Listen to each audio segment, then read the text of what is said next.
Welcome to our channel the Learnopedia. आज हम लोग देखेंगे उसी के आगे से पिछले लेक्चर में हम लोगों ने क्या पढ़ा था, लीप ईयर पढ़ा था और लीप सेंचुरी ईयर पढ़ा था। ठीक है, तो लीप ईयर हम लोगों ने कैसे डिसाइड किया कि यह लीप ईयर है। कोई भी ईयर अगर आपके सामने है तो उसको 4 से डिवाइड करेंगे। ठीक है, तो अगर 4 से डिवाइड हो जाता है और रिमाइंडर 0 आता है तो वह लीप ईयर है। ठीक, और अगर century year in the sense मतलब कि डबल डिजिट 0 डिजिट में हो, ठीक है, 2 डिजिट हो, जैसे 1700, 1800, 1900, ठीक है, 2000। क्लियर, तो ये सब क्या है, सेंचुरी ईयर है। इसको लीप सेंचुरी ईयर है कि नहीं है, इसको पता करने के लिए आपको 400 से डिवाइड करना रहता था। ठीक है, तो हम लोगों ने देखा। ठीक है, आज देखेंगे number of years in a leap year. हालांकि मैंने पिछली वीडियो में इसको बता दिया था, लेकिन वहीं से आज कंटिन्यू करेंगे। ठीक है, तो numbers of year in a leap year. ठीक है, तो यहाँ पर हम लिखेंगे नंबर्स ऑफ ईयर, ठीक है, और यहाँ पर देखेंगे क्या, लीप ईयर। ओके, कि ईयर्स में कितने लीप ईयर होते हैं। क्लियर, अगर हम देखते हैं कि पहले 5 साल में, ठीक है, पहले 5 साल में कितने लीप ईयर होते हैं, 5 ईयर। पहले 5 साल में कितने लीप ईयर होते थे, 1 लीप ईयर। ठीक है, कैसे डिसाइड करते थे, मान लीजिए कि 10 है तो इसके लिए 2, ठीक है, फिर 15 है तो कितना हो जाएगा, कितना लीप ईयर हो जाएगा, 4 से डिवाइड करते थे। ठीक है, जितने टाइम्स में जाता था उतने टाइम क्या होता था, लीप ईयर होता था। ठीक है, तो यहाँ पर 3 हो जाएगा। ठीक है, आज हम लोग बात करेंगे अगर पहले 100 ईयर्स में कितने लीप ईयर होंगे। ठीक है, अगर 100 साल की बात करते हैं तो इसमें कितने लीप ईयर होंगे। अब देखिए क्या करते थे, 4 से डिवाइड करते थे। क्लियर है, इसको 4 से डिवाइड करेंगे तो 25 आएगा। कितना आएगा, 25 आएगा। क्लियर, लेकिन क्या 25 सही आंसर है? एक साल में यानी कि 100 साल में 25 लीप ईयर होते हैं? जी नहीं, 25 लीप ईयर नहीं होते। कितने होते हैं, 24। क्योंकि यह जो लास्ट वाला जो 100 ईयर्स है, इसको थोड़े ना 4 से डिवाइड करके चेक करेंगे। इसको चेक करने के लिए हमको 400 से डिवाइड करना पड़ेगा। लेकिन जो 100 ईयर है, लास्ट ईयर, वह 400 से डिवाइड नहीं हो रहा है, यानी कि वह लीप ईयर नहीं है। तो इसलिए एक कम हो गया, यानी कि 24 हो गया। ठीक है, 200 साल में कितने लीप ईयर होंगे, 200 साल में, ठीक है, 100 साल में कितने हो रहे थे, 24, तो 200 साल में 48 होंगे। ठीक है, ये भी क्या होता है, ये भी 400 से डिवाइड नहीं होगा, तो इसमें कितने हो जाएंगे, 48। ठीक है, अगर 300 में देखते हैं, 300 ईयर्स में कितने लीप ईयर होते हैं, ठीक है, तो कितना हो जाएगा, 62। ठीक है, 62 नहीं, 72 लीप ईयर। ठीक है, क्लियर है। अगर 400 की बात करते हैं, 400 ईयर में, अब देखिए यहाँ पे ध्यान से देखिएगा, 400 ईयर में कितने लीप ईयर होते हैं, तो 400 ईयर 4 से डिवाइड हो जा रहा है। ठीक है, 400 ईयर 4 से डिवाइड हो जा रहा है, यानी कि हमारे पास 100 लीप ईयर होंगे। तो क्या 100 लीप ईयर सही आंसर है, 100 लीप ईयर? बिल्कुल नहीं, 100 लीप ईयर नहीं होंगे। क्यों नहीं लीप ईयर होंगे, ये ध्यान से देखिएगा, क्योंकि जो 100 था वो लीप ईयर नहीं था, तो 1 माइनस हो गया। ठीक है, 200 था वो भी लीप ईयर नहीं होगा, उसको माइनस करेंगे। 300 था उसको भी माइनस करेंगे, तो 3 माइनस होगा। ठीक है, 400 डिवाइड हो जा रहा है 400 से, तो यह लीप ईयर है, इसलिए इसको इंक्लूड करेंगे। क्लियर है, तो यानी कि केवल 100 में से 3 माइनस हो गया, कितना बचेगा, 97। तो यानी कि 400 साल में 97 लीप ईयर होंगे। ठीक है ना, ये आपको पता होना चाहिए कि सेंचुरी ईयर को लीप सेंचुरी ईयर चेक करने के लिए हमको 400 से डिवाइड करना पड़ेगा, ना कि 4 से। ठीक है, आगे बढ़ते हैं, उससे पहले एक क्वेश्चन देख लेते हैं। क्वेश्चन है, यहाँ पे लिख देते हैं, क्वेश्चन है कि how many times 29th date, ठीक है, how many time 29th date will occur in 400 year. ठीक है ना, 400 ईयर, 400 साल में। ध्यान से इस प्रश्न को समझिएगा, ये बहुत है ना कॉमन क्वेश्चन, कॉमन प्रश्न है जो कि अक्सर लोग गलती कर देते हैं। ठीक है, तो इसको ध्यान समझिएगा, क्योंकि अगर ये क्वेश्चन कर गए तो आपके लिए कुछ चीज़ें आसानी हो जाएंगी। ठीक है, तो how many times 29 date will occur in 400 year. 29 date 400 साल में कितनी बार आते हैं। ठीक है, तो कैलकुलेट करते हैं तो 29th डेट 400 साल में। अगर एक ईयर की बात करते हैं हम लोग, ठीक है, 1 ईयर का, 1 ईयर में, ठीक है, 12 मंथ होते हैं, लेकिन एक फरवरी होता है, उसको हम अभी फ़िलहाल के लिए छोड़ देते हैं क्योंकि उसमें 28 डेज भी होते हैं, 29 डेज भी होते हैं। क्लियर है? तो फरवरी मंथ में उसको हम लोग नेगलेक्ट कर दिए। तो एक ईयर में 11 टाइम्स 29 डेट आते हैं। ठीक है, एक साल में 11 टाइम्स 29 डेट आते हैं। हमको कितने ईयर में कैलकुलेट करना है? 400 साल में। ठीक है, तो 400 साल में कितना हो जाएगा? 400 ईयर में कितना हो जाएगा? 4400 टाइम्स लीप ईयर आते हैं। ठीक है, 400 ईयर में 4400 टाइम्स 29 डेट आते हैं। अभी भी बचा है, क्या बचा है? जो फरवरी हमने हर साल में क्या किया? छोड़ा हुआ है। तो हर साल में 29th डेट कब आएंगे? हर साल में मतलब कि 1 से लेके 400 साल में 29 डेट फरवरी में कब आएंगे? तो वही सेम क्वेश्चन हुआ कि लीप ईयर 400 साल में कितने लीप ईयर होते हैं? अरे भाई, फरवरी 29 डेज का होता है, तो 400 साल में कितने बार फरवरी 29 डेट आएंगे? जितने बार लीप ईयर होंगे 400 साल में। तो 400 साल में हम लोगों ने देखा कि 97 लीप ईयर होते हैं। तो अगर इसमें ऐड कर देंगे तो उतने टाइम्स 29 डेट आएंगे। ठीक है, 400 साल में। तो कितना ऐड करेंगे? 97। तो 97 ऐड कर देंगे, 4497 टाइम्स हमारा क्या आ जाएगा? 29 डेट। ठीक है, 400 साल में। क्लियर है?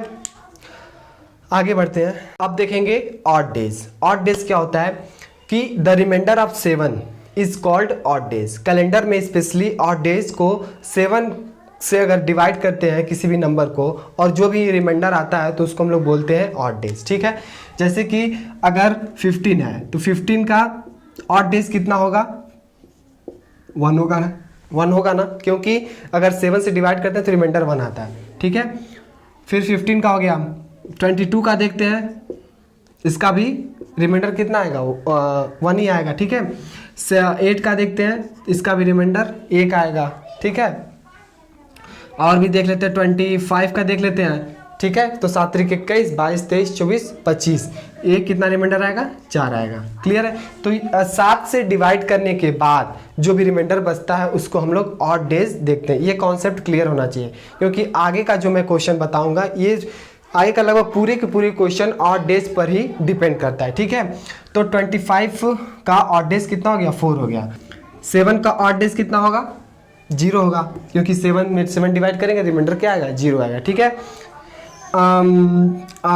2 वीक का ऑड डेज कितना होगा? 2 वीक्स, इसका भी 0 होगा। 50 वीक का 0, 90 वीक का 0, ये वीक है। ठीक है, n वीक का 0। यानी कि देख रहे हैं कि ऑड डेज कैसे निकालते हैं, कि अगर वीक्स कहीं भी आते हैं तो उसका जो ऑड डेज होंगे वो 0 होंगे। अगर ऐसे साधारण कोई डेट लिखा है तो उसका जो ऑड डेज होगा वो क्या होगा? वो 7 से डिवाइड कर देंगे और जो भी रिमाइंडर आता है वो उसका ऑड डेज होगा। ठीक है, तो इस पे अब कुछ क्वेश्चन करेंगे। ठीक है, मान लीजिए कोई क्वेश्चन लिखा है टुडे इज मंडे। पहला क्वेश्चन है today is Monday, then after 23 days बाद, आफ्टर 23 डेज कौन सा दिन होगा? ठीक है, फिर दूसरा क्वेश्चन लिख लेते हैं कि मान लीजिए कि टुडे इज वेडनेसडे।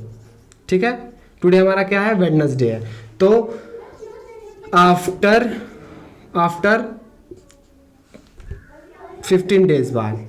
ठीक है, इसी में क्वेश्चन ऐड कर लेते हैं। दूसरा लिख देते हैं बिफोर 22 डेज बाद कितना, मतलब क्या होगा? ठीक है, फिर अगला लिख लेते हैं आफ्टर 16 डेज। अपने मन से भी कुछ भी लिख सकते हैं, या बिफोर 24 डेज। ओके, डेज बाद कितना दिन होगा? पहले टाइप का क्वेश्चन ये है। ठीक है, तो इसमें क्या करते हैं कि मैंने अभी ऑड डेज आपको बताया। क्लियर? अब देखिए, मान लीजिए कि टुडे क्या है? मंडे है, तो 23 डेज क्या होंगे? 23 डेज बाद क्या होंगे, तो इसको क्या करेंगे 23 को 7 से डिवाइड कर देंगे, ठीक है। जितने रिमाइंडर होते हैं वह उसके ऑड डेज होते हैं और उतना प्लस हम लोग इसमें कर देते हैं अगर आफ्टर पूछे तो, ठीक। अगर बिफोर पूछता है, ठीक है, तो 7 से डिवाइड करते हैं, अगर रिमाइंडर आता है तो उतना हम लोग क्या कर देंगे, माइनस कर देंगे, ठीक है। वेडनेसडे से उतना हम लोग माइनस कर देंगे अगर बिफोर पूछता है, ठीक है। आइए देखते हैं कि कैसे ही प्लस और माइनस हो रहा है, ठीक है। तो 7 × 21 +1 यानी कि यहाँ पर क्या है कि टुडे इज मंडे, तो +1 यानी कि ट्यूसडे। आफ्टर 23 डेज बाद क्या हो जाएगा, ट्यूसडे हो जाएगा, ठीक है। अब देखिए टुडे इज वेडनेसडे, आज वेडनेसडे है, तो आफ्टर 15 दिन बाद क्या होगा, ठीक है। इसको मल्टीप्लाई 15 क्या करेंगे, डिवाइड करेंगे तो कितना आएगा, +1 रिमाइंडर आएगा यानी ऑड डेज आएगा, +1 क्या कर देंगे वेडनेसडे में ऐड कर देंगे, तो क्या हो जाएगा थर्सडे। तो पहले का आंसर क्या हो जाएगा, थर्सडे, ठीक है। थर्सडे यहाँ लिख दे रहे हैं थर्सडे, इसका आंसर हो जाएगा आपका थर्सडे, ठीक है। फिर उसके बाद इसको देखते हैं बिफोर 22 डेज बाद, यानी 22 दिन पहले कौन सा दिन पड़ेगा। अगर आज वेडनेसडे है, तो अगर आज वेडनेसडे है तो 22 दिन बाद कौन सा दिन पड़ेगा, तो क्या करते हैं इसको डिवाइड करते हैं 7 से, तो और कितना आता है रिमाइंडर, 7 से डिवाइड करते हैं तो 1 आता है, ठीक है। तो यहाँ पर क्या कर देंगे माइनस, क्योंकि यहाँ पर क्या पूछा बिफोर, तो वेडनेसडे के एक दिन पहले कौन सा दिन आता है, ट्यूसडे, तो इसका आंसर क्या हो जाएगा, ट्यूसडे हो जाएगा, ठीक है। आफ्टर 16 डेज बाद 7 से डिवाइड कर देंगे तो रिमाइंडर कितना आएगा 2, 7 दूना 14, 15 16, 2 रिमाइंडर आ गए, 2 रिमाइंडर और 2 कदम आगे बढ़ जाएंगे वेडनेसडे से, यानी कि Thursday Friday is your answer after 16 days if today is Wednesday. इसको देखते हैं before 24 days, if today is Wednesday तो 24 को 7 से डिवाइड करेंगे तो कितना रिमाइंडर आएगा 3 आएगा, तो वेडनेसडे के 3 दिन पहले कौन सा दिन होगा, संडे, मंडे, ट्यूसडे और वेडनेसडे, ठीक है। तो ऐसे आप कितना भी अगर इस तरह से आफ्टर और बिफोर, यानी कि अगर आफ्टर पूछता है तो क्या करेंगे, आफ्टर में आप प्लस की ओर आगे बढ़ेंगे, और बिफोर पूछता है तो माइनस की ओर पीछे बढ़ेंगे, ठीक है। तो ये आ गया ना कि आफ्टर और बिफोर का कॉन्सेप्ट, ठीक है। इसके बाद हम लोग आगे बढ़ते हैं। इसी के बाद अगला किस तरह से क्वेश्चन पूछता है जो कंफ्यूजन क्रिएट करता है, ठीक है। तो आपको कंफ्यूजन बिल्कुल नहीं होना चाहिए। देखिए कैसे पूछता है, अगर मान लीजिए पूछ दिया today is Monday, then what will be, अगर मान लीजिए कि आज मंडे है तो what will B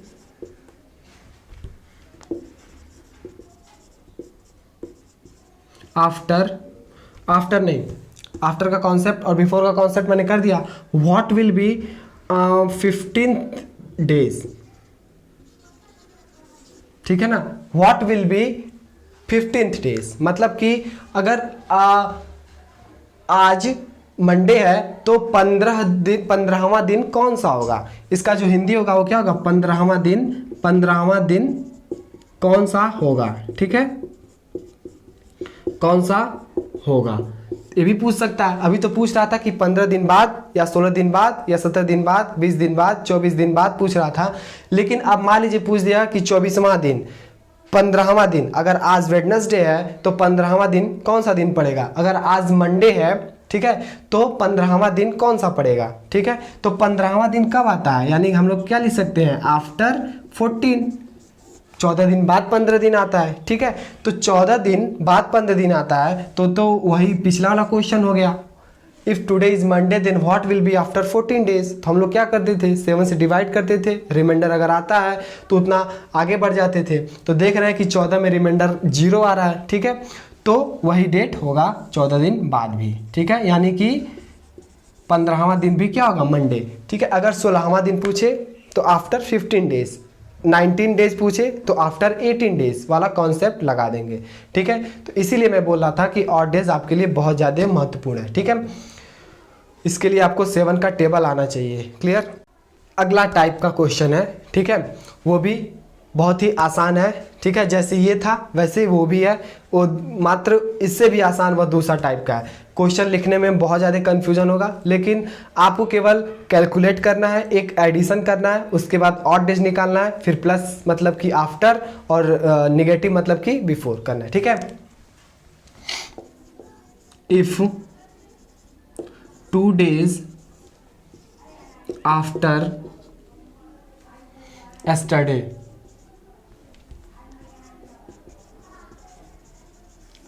was Monday, ठीक है। If 2 days after yesterday was Monday, then what will be 5 days, ठीक है ना, आफ्टर टुमारो, ठीक है। ये दूसरे टाइप का क्वेश्चन है, ठीक है। क्वेश्चन में जहां 2 days दिया है 4 days हो जाएगा, आफ्टर का बिफोर हो जाएगा, एस्टरडे का नेक्स्ट डे या फिर सेम डे या फिर टुमारो हो जाएगा, ठीक है। लेकिन क्वेश्चन आपका पूरा का पूरा यही रहेगा। इसको कैसे सॉल्व करेंगे, बहुत अच्छा इसके लिए ट्रिक है, ठीक है। और इस तरह के क्वेश्चन अगर आपको दिखता है तो आप बहुत इसको क्वेश्चन पढ़ते ही आसानी से 3 से 4 सेकेंड में आप कर ले जाओगे, ठीक है। तो देखिए कैसे, इफ 2 days जितने भी नंबर्स हैं उसको काउंट कर लेते हैं, काउंट करके ऐड कर लेते हैं, ठीक है। इफ 2 days, यहाँ पर क्या है, 2 है, एस्टरडे यानी कि एक दिन यहाँ पर हो गया, 5 days यानी कि 5 हो गया यहाँ पे, और टुमारो मतलब एक दिन और, क्लियर है। तो यानी कि 2 1 3, ठीक है, 3 5 3 8 और 1 9, 9 हुआ। 9 का 8 days निकाल लेते हैं तो कितना हो जाएगा 2। अब 2 आया, अब यहाँ कैलेंडर में हम आगे जा रहे हैं, आगे की ओर पूछ रहा है, तो यानी कि यहाँ पर प्लस करेंगे, क्लियर है। यही आपका आंसर हो गया। तो 2 यानी कि वाज मंडे, मंडे के 2 दिन बाद, मंडे में अगर 2 दिन ऐड करेंगे तो कितना होगा, वेडनेसडे। तो आपका जो राइट आंसर होगा वो क्या होगा, वेडनेसडे होगा, ठीक है। If 2 days after yesterday was Monday, then what will be 5 days after tomorrow. सीधे जितने भी है फिगर मतलब कि नंबर्स, उसको क्या करना है, ऐड करना है, और कहीं ऐड करने वाला नंबर तो है नहीं, क्लियर है। यहाँ पर 2 days है, एस्टरडे है, 5 days है, टुमारो है, इस चारों को क्या कर देंगे, ऐड कर देंगे, तो टोटल कितना आएगा 9। कैसे, 2 और 1 3, 5 3 8 और 1 9, तो 9 का ऑड डेज निकाल देंगे 2, और उतना कदम आगे बढ़ जाएंगे तो हमारा क्या हो जाएगा, वेडनेसडे हो जाएगा, ठीक है। अगर यहीं पे बिफोर लिखा रहा है, क्या लिखा रहा है, बिफोर, तो क्या करेंगे, यहाँ पर माइनस कर देंगे, ठीक है ना। तो मंडे से क्या कर जाएंगे, 2 कदम पीछे चले जाएंगे, क्लियर है। तो क्या हो जाएगा, सैटरडे, क्लियर। तो अगर पीछे आएगा तो इसके लिए क्या हो जाएगा आपका, सैटरडे, क्लियर। नेक्स्ट क्वेश्चन करते हैं, इसी तरह का एक और 2 क्वेश्चन और लगाते हैं। देखिए ये आपका क्वेश्चन है, if 3 days after tomorrow was Sunday, then what was 4 days before yesterday. अब इसमें आप देखेंगे कौन कौन सी काउंट करने वाली चीज है। देखिए यहाँ पे 3 days, क्लियर है, तो ये 3 हो गया, टुमारो 1 हो गया, 4 days यानी कि 4 हो गया, और एस्टरडे मतलब 1 हो गया। तो 4 3 7 8 1 9, यहाँ भी 9 आ गया। तो ऑड डेज निकालेंगे तो कितना आएगा, 2। यहाँ पर बिफोर पूछा है तो माइनस कर देंगे, तो संडे में 2 माइनस करेंगे तो क्या आएगा, फ्राइडे। फ्राइडे आपका राइट आंसर है, ठीक है। तो अगर इस तरह से कोई भी क्वेश्चन पूछता है, ठीक है, आपको यहाँ पर ध्यान देने की जरूरत है। अगर आफ्टर है तो आप प्लस कर दोगे, और बिफोर है तो आप माइनस कर दोगे, और उसके जितना प्लस और माइनस है वहाँ से, यहाँ से, ये तो वीक तो एक ही लिखा है ना, और तो कहीं लिखा नहीं है मंडे ट्यूसडे वेडनेसडे थर्सडे, इससे आगे आप पीछे चले जाएंगे, ठीक है। तो इसी तरह के क्वेश्चंस और भी आप लगाइएगा, ठीक है। इसके बाद हम कंटिन्यू करेंगे और नेक्स्ट वीडियो में, और तब तक आज के लिए धन्यवाद।